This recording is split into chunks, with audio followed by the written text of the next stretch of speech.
This video, I'll be showing you how to move photos to SD card on Samsung. It's a very easy Android tutorial, so if you find this video helpful, drop a like and subscribe. Now, what you want to do is set the camera to save SD automatically. And this is the most important step to prevent your internal storage from filling up. So what you want to do is open up your camera application, then tap the settings or gear cog icon. So press these little dots and then tap the settings or gear cog icon. And then scroll down to storage location, and then once you go ahead and find storage location, all you got to go ahead and do is select SD card, because that's where you're going to want to be saving everything. Now, the fastest way to move bulk data is using the Files by Google application. So what you want to do is open up your Files application, and then that could just be like Samsung My Files, anything like that.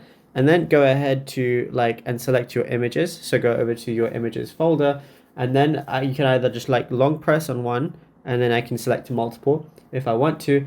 Then what I'm going to do is on the bottom left, I'm going to see move. So now I can move it to USB storage 1, and then I can move everything to this. And if I want to, I can make a new folder within this SD card and call it whatever I want as well. And yeah, it's as simple as that. Now, if you found this video helpful, be sure to drop a like and subscribe, and check out all the other tutorials on the channel as well.